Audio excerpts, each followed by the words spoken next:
জান্নাত যাবে কারা? আল আবিদুন, যে লোকটা ইবাদত করনেওয়ালা হবে, ইবাদতকারী হবে, এই মানুষকে আমার আল্লাহ জান্নাতে দিবে, এর কোনো চিন্তা থাকবে না, থাকবে না, রবে না। দিনাজপুরের মানুষ আমার দিকে দেখেন, বুঝতে পারবেন একজন মুমিনের একদম টোটাল জিন্দেগিটাই ইবাদত। ইবাদত ইবাদত বলে কেমন করে মুড়ি সাহেব? বলে একটা মুমিন ঘুমাবে ঘুমাবে ওইটাও ইবাদত। বলুন সুবহানাল্লাহ। একটা মুমিন বাথরুমে যাবে পেশাব করতে, ওইটাও ইবাদত। ইবাদত না? দেখেন, দেখাচ্ছি। আপনি পেশাবখানায় যাবেন, প্রথমে বাঁ পা দেন, দুয়া পড়ে বাঁ পা দিয়ে যাবেন, তাহলে পেশাব করবেন আর ফেরেশতারা আপনার আমলনামায় নেকি লিখবেন। কেন? নবীর পথ অবলম্বন করার কারণে। বলুন সুবহানাল্লাহ। আপনি জানেন না ইবাদত? আপনি ঘুমাবেন, আমলনামায় নেকি লিখতেই থাকবে। কি করতে হবে? দোয়া পড়তে হবে, ডান কাতে শুতে হবে, নাস, ফালাক, ইখলাস এই সূরাগুলো পড়তে হবে। এইগুলো পড়তে পড়তে যদি আপনি ঘুমান, আপনি ঘুমাবেন, ফেরেশতারা আপনার আমলনামাতে নেকি লিখবে। আরেকবার বলুন সুবহানাল্লাহ। এখনকার মুসলমান দোয়া নাই, দরুদ নাই, গরুর মতন ঘুমাচ্ছে, গরুর মতন ঘুমাচ্ছে। ছি ছি। একটা মানুষের পা থেকে মাথার চুল পর্যন্ত, শুনেন, এই যে রাস্তাতে হাঁটবেন, হাঁটাটাও ইবাদত। হাঁটাটা কি বললাম? ইবাদত। আপনি বুঝতে পারেননি? নরেন্দ্র মোদী বলছে এই বাঁ দিকে হাঁট, মোহাম্মদ বলছে ডান দিকে হাঁটো। নরেন্দ্র মোদী বলছে বাঁ দিকে, নবী মুহাম্মদ সাল্লাল্লাহু আলাইহি ওয়াসাল্লাম বলছে ডান দিকে। এখন আপনি কি করবেন? বেকায়দায় পড়েছেন। ওলামা একরাম বলছেন, প্রথমে বাড়ি থেকে যখন বের হবে, কিছুটা 2-4-5 পথ তুমি ডান দিকে নবীর উসিলায় তুমি হাঁটো, তারপরে সরকারের আইন মানার জন্য বাঁ দিকে চলে যাও। তাহলে নবীকে মানা হলো, দেশের আইনও মানা হলো। যতক্ষণ হাঁটবেন আমলনামায় নেকি লিখবে কে? সবাই বলুন আল্লাহ। বুঝেন না? গরুর মতন বাস করেন, খাচ্ছেন ভাত বিসমিল্লাহ বলে খান, ভুলে গেছেন আউয়ালুহু আখিরুহু। দোয়া পড়েন, খাওয়ার পরে বলুন আলহামদুলিল্লাহ। বাড়িতে খাবেন, পরের বাড়ি খাবেন, আলাদা আলাদা দোয়া আছে। এখনকার মুসলমান খেতে বসেছে, না ডান দিকে না বাঁ দিকে, গরুর মতন ভাগ ভাগ করে খাচ্ছে, খাওয়ার পরে দোয়া পড়ছে। ইংরেজিতে দোয়া চলছে, না আছে বিসমিল্লাহ, না আছে আলহামদুলিল্লাহ, মেরে দিয়েছে ঢোক। এটা নাকি দোয়া? ইবাদত হবে। আপনি দোয়া করে খান, ইবাদত হবে। আরেকবার বলুন, সবাই বলুন সুবহানাল্লাহ। আল্লাহ কোরআনে বলেন, আল আবিদুন, ইবাদতকারী হয়ে যাও। আপনার আমার জীবনে অনেক ইবাদত আছে যেগুলো আল্লাহর কাছে কবুল হয় না। 3 নাম্বার শুনলেন, আল হামিদুন, জান্নাতি লোকেরা, কাদেরকে জান্নাতের সুসংবাদ দেওয়া হবে। আল্লাহ তাবারাক ওয়া তাআলা বলেন, যারা প্রশংসাকারী হবে, যারা আল্লাহর প্রশংসা করবে, আমি রবের শুকরিয়া আদায় করবে, আমি আল্লাহ তাদেরকে জান্নাতের সুসংবাদ দিব। এদের কোনো চিন্তা থাকবে না, রবে না, রবে না। ভাই, আপনারা আমার দিকে তাকিয়ে থাকেন, আমি মাঝে মধ্যে কথা বলবো আপনাদেরকে। আমরা যতগুণ মানুষ আছেন, একবার আল্লাহর শুকরিয়া আদায় করে বলুন আলহামদুলিল্লাহ। প্রশংসা করবেন সর্ব অবস্থায়, যেখানে থাকেন। এখন এই লোক কই গো? এখন কিছু কিছু মানুষ আছে আল্লাহর প্রশংসা করে না, আছে না? দেখবেন দেখবেন, আসসালামু আলাইকুম চাচা, কেমন আছেন? আছে মোটামুটি। মোটামাটির খরিদ্দার এলাকাতে নাই বোধহয়, আপনার দিকে নাই? আসসালামু আলাইকুম কাকা, কেমন আছেন? আছে মোটামুটি, বসা। কিন্তু কি বলতে হবে? সবাই একবার বলুন, যে অবস্থায় থাকো, যেভাবেই থাকো, শয়নে স্বপনে জাগরণে, সর্বোপরি তুমি বলো আলহামদুলিল্লাহ। এটা উদাহরণ দিলে বুঝতে পারবেন। এটা ফকির ডালখোলা স্টেশনে ভিক্ষা করে, ডালখোলা। আমার দিকে দেখেন, দেবাব দেবাব, যে পাচ্ছে দিচ্ছে, যে পাচ্ছে দেয় না। রাতের বেলায় কোনো বাড়ি ঘর নেই, ওই অচল রেল লাইন কিছু আছে যেগুলো অকেজ, কোনো কাজে লাগে না, ট্রেনও চলে না। আপনারা বুঝেন কিনা? হ্যাঁ না বলেন একবার। ওই রেল লাইন যেগুলো অচল, এই ফকির সারাদিন ভিক্ষা করেছে, বাড়ি ঘর নাই। ওই রেল লাইন যেগুলোতে রেল চলে না, অকেজ, ওই রেল লাইনটাকে বালিশ বানিয়ে ঘুমিয়ে ঘুমিয়ে কাঁদছে আর আল্লাহর বিরুদ্ধে কথা বলছে। কি বলছে জানেন? আল্লাহ, আমি কি পাপ করেছিলাম আল্লাহ, তুমি আমাকে একটা তিরপালের ঘরও দাওনি। আল্লাহ, ওই যে 10 তলাতে যারা ঘুমিয়ে আছে ওরা তোমার কি ভালো কাজ করেছিল আল্লাহ, তুমি তাদের 10 তলা এসি রুমে রেখেছো, আর আমি ফকির কি পাপ করেছিলাম, একটা তিরপালের ঘরও দাওনি। আল্লাহ, তোমার ইনসাফ ঠিক নেই, তুমি বেইনসাফি। আরেকবার বলো নাউযুবিল্লাহ। এই করে আফসোস করতে করতে করতে করতে ঘুমাচ্ছে। আমার দিকে দেখেন, রাত 1:30 বেজেছে। কটা বাজে? ফকির আল্লাহর বিরুদ্ধে কথা বলছিল, ঘুমিয়ে গেছে। হঠাৎ করে এমন ভূমিকম্প শুরু হয়েছে, ফকির এরকম করে ড্যান্স করছে, ড্যান্স করছে, ভয়ে তাড়াতাড়ি উঠেছে যে ভাই অচল লাইন আবার ট্রেন ফেন ঢুকে গেল নাকি বাবা।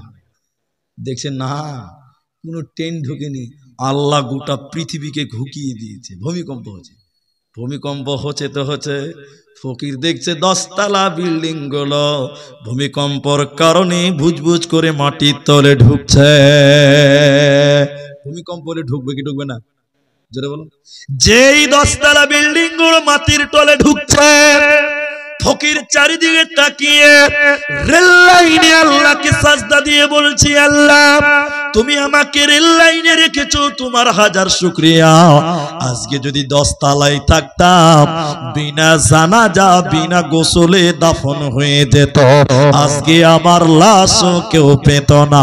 অতএব মুসলমান, 10 তলায় থাকো চাই 5 তলায় থাকো, 5 তলায় থাকো চাই 5 তলায় থাকো, যেখানেই থাকো না কেন তুমি শয়নে স্বপনে আল্লাহর শুকরিয়া আদায় করো। তাই আমার আল্লাহ বলেন, আলহামিদুন, প্রশংসাকারী হয়ে যাও, শুকরিয়া আদায়কারী হয়ে যাও। মুসলমান, তুমি যদি জান্নাতে যাবে আল্লাহর শুকরিয়া আদায় করো, না শুকরি করা চলবে না, চলবে না, চলবে না। একটা জিনিস দেখবেন, তাফসীরটা শুনেন, খালি 2 মিনিট লাগবে। একটা লোক আল্লাহ নবীকে এসে বলছে, হুজুর আমার কথা বুঝতে পারছেন আপনারা? অনেকে ঘুমাচ্ছে গো আল্লাহ। দেখেন, আল্লাহ নবীর কাছে একটা লোক এসে বলছে, হুজুর একটু দোয়া করেন। আচ্ছা, আপনারা এতটি মানুষ, এই আপনার মোবাইলের লাইটটা বন্ধ করেন তো ভাই, লাইটটা বন্ধ করে ভিডিও করেন, বাস বাস, ওইটাই মানেন, তাইলে হয়ে যাবে। হ্যাঁ, আমার দিকে দেখেন, আমার দিকে দেখেন। তো আল্লাহ নবীর কাছে এসে একটা লোক বলছে, হুজুর একটু দোয়া করেন, দোয়া করেন। আচ্ছা, আপনারা কি বলছেন, নবী যদি দোয়া করে আল্লাহ দোয়া কবুল করবে কি করবে না? এতটি লোক বলেন। আল্লাহ নবী বলছেন কি দোয়া করব? নবী বলছে কি দোয়া করব? তো লোকটা বলছে যে হুজুর আপনি দোয়া করে দেন, আল্লাহ যেন আমাকে একদম রাতারাতি বড় লোক বানিয়ে দেয়। কথা কি বুঝতে পারছেন? তো নবী বলছেন, না, তুমি এটা চাইও না, অন্য কিছু চাও, আমি দোয়া করব। লোকটা বারবার বলছে, আল্লাহ নবী আপনি আমার জন্য একটু দোয়া করেন। নবী বলছে কি দোয়া করব? বলে আমি যেন রাতারাতি বড় লোক হয়ে যাই। আল্লাহ নবী বলছেন এই জিনিস ভালো নয়। এই জিনিস ভালো নয় মানে বড় লোক হওয়া খারাপ নয়, মাল মানুষকে বেঈমান বানিয়ে দেয়। কি বানিয়ে দেয়? তো নবী বলছেন অন্য দোয়া। বারবার দোয়া করতে বলছে। আমার দিকে দেখেন, আল্লাহ নবী একবার কবজি হাত উঁচু করে দোয়া করতে লাগলেন, আল্লাহুম্মা আকসির মালাহু, আল্লাহ তুমি তার মাল বাড়িয়ে দাও, আল্লাহ তুমি তার ধন বাড়িয়ে দাও, আল্লাহ তুমি তার টাকা পয়সা বাড়িয়ে দাও, আল্লাহ তুমি তার সয় সম্পত্তি বেরিয়ে দাও। এতটি লোক একটু মুখ খুলে বলেন, নবীর দোয়া আল্লাহ কবুল করবে কি করবে না? কবুল হয়ে গেছে। রাসূলের দোয়া কবুল হয়ে গেছে। লোকটা রাতারাতি বড় লোক হয়ে গেছে, রাতারাতি বড় লোক। আমার দিকে দেখেন, খুব ভালো করে দেখেন। আল্লাহ নবী বলছে কি ব্যাপার রে, ওই লোকটাকে তো দেখতেই পাওয়া যায় না, ওই লোকটাকে তো দেখতেই পাওয়া যায় না। এই সাহাবীরা দেখো তো ওই লোকটা মসজিদে কেন আসে না? দেখছি জোহরের টাইম আসে না, ফজরের টাইম আসে না, আসরের টাইমে আসে না, মাগরিবে আসে না। লোকটা জাকাতও দেয় না, বড় লোক হয়ে গেছে। আমার দিকে দেখেন, আল্লাহ নবী দুটা লোককে পাঠিয়েছে, যাও লোকটার কাছে যে জাকাত চাইবে জাকাত নিয়ে আসবে। দুটা লোক দিয়ে বলছে, ও আল্লাহর বান্দা, তোমাকে মসজিদে দেখতে পাওয়া যায় না, ব্যাপারটা কি? বলছে, ভাই আমার জায়গায় যদি তুমি আসো না, তাহলে তোমারও নামাজ ছুটে যাবে। দেখেন মাল কোথা বানালো মানুষকে, বেঈমান বানালো। আচ্ছা যাক, তুমি জাকাত নামাজে দেখতে পাই না, যা আছে আছে, রসুল পাঠিয়েছে তুমি জাকাত দিতে যাও না, এই যে জাকাত নেওয়ার জন্য এসেছি, দাও। তোমার দা উট আছে, উটের জাকাত দাও। তোমার খেজুর আছে, খেজুরের জাকাত দাও। লোকটা হাত কবজি গুটিয়ে বলছে, মোহাম্মদের বাপের জিনিস চাইলেই পাওয়া যায়। আসসালামু আলাইকুম। আপনারা অবগত আছেন যে একটা মোবাইল পড়ে পেয়েছিলাম, সেটা অ্যাডভার্টাইজ দিয়েছি। তো আমার মতে যার মোবাইল তাকে কিছু দিতে হবে। তো অন্য কেউ না, আমারই ভাতিজা, ধুমডাঙ্গি বাড়ি। তো বলছে, কাকু আমার মোবাইল, তো কম করে 500 টাকায় মসজিদে দিয়ে দেখ, দিয়ে মোবাইল নিয়ে চলে যায়। বুঝতে পারলেন? আব্দুল সাত্তার, মৃত্যু আব্দুল সাত্তারের ছেলে, দিয়ে দিলাম মোবাইল। এরপরে যদি কেউ বলেন যে আমার মোবাইল, সেটা হবে না। আসসালামু আলাইকুম। এইভাবে না, এইভাবে না, ছেড়ে দেন, ওটা দিয়ে দেন, যা আছে। হ্যাঁ, রাকিবুল প্রশাসন সেবিক 1000 টাকা দিয়েছে। আসসালামু আলাইকুম। আর কিছু বলা হবে? ওটা তো দিয়ে দিলেই হয়, ওটা আমার মাইকে বলার কি আছে? আশ্চর্য। জি রাখেন, ওটা রাখেন, আমি দোয়া লাস্টে করবো তো বলেছি। দান যারা দিবেন ভাই, মসজিদে যাতে দিতে হবে, লিখিয়ে দেন, আমি সব দোয়া করব। মাঝে মাঝে যদি গুজুর গুজুর করেন তাহলে গেল। তো শুনেন, আমিও লাইনটা হারিয়ে গেলাম। তো লোকটা বলছে যে, তো লোকটা বলছে যে, কেন মোহাম্মদ চাইলেই পাবে, ওটা কি ওর বাপের জিনিস? এবার আপনার আমার দিকে দেখেন, আমার দিকে দেখেন মুহাদ্দিস কি বলছে দেখেন। লোকটা ছিল কোথা, এলো কোথা, যাবে কোথা, তিনটা জিনিস বুঝতে পারেননি। ছিল কোথায়, রসুলের পেছন পেছন ছিল, নামাজে ছিল, সঙ্গী ছিল। এলো কোথায়, রসুল থেকে বিমুখ হয়ে গেল, ব্যস্ত। কে ব্যস্ত করেছে? মাল। কে ব্যস্ত করেছে? মাল। যাবে কোথায়? এভাবে চললে তো জান্নাত যাবে না, লোকটা যাবে জাহান্নাম। কিন্তু নবী বলছেন, না না, যখন তোমার মাল হয়েছে, তুমি বেশি বেশি আল্লাহর শুকরিয়া আদায় করো। তুমি যদি বেশি বেশি শুকরিয়া আদায় করো, আল্লাহ তোমার নিয়ামত আরো বাড়িয়ে দিবে। আল্লাহর কোরআনের সর্বশেষ যে সূরা নাজিল হয়েছে, অনেকে জানেন অনেকে জানেন না। ইদা জাআ নাসরুল্লাহি ওয়াল ফাত। আল্লাহ কোরআনে বললেন, হে মুহাম্মদ, যখন আমি আল্লাহর সাহায্য তোমার কাছে আসবে, মক্কা ফাতাহ হবে, মক্কা বিজয় হবে। আল্লাহর সাহায্য নবীর কাছে ছিল বলে মক্কা বিজয় হয়েছে, মক্কা ফাতাহ হয়েছে। আল্লাহ কোরআনে বললেন, শোনো, যখন মক্কা বিজয় হয়ে যাবে, হে নবী তুমি দেখতে পাবে, ওর আইতান নাসা, মানুষদেরকে তুমি দেখতে পাবে, এদখুলো না, তারা দাখিল হতেছে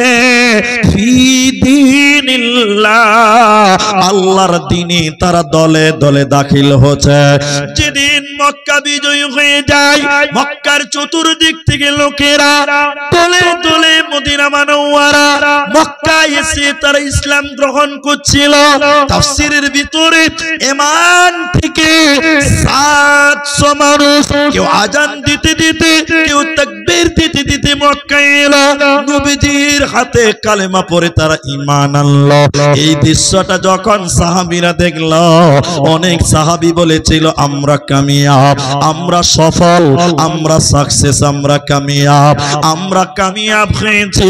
এই জন্য অনেকে আনন্দ করলো, বিজয় মিছিল বের করবে, আনন্দ করবে। আল্লাহ কোরআনে বললেন, হে নবী মুহাম্মদ, তুমি তাদেরকে বলে দাও, তারা যেন বিজয় মিছিল না বার করে। এই আনন্দের দিনে তারা কি করবে?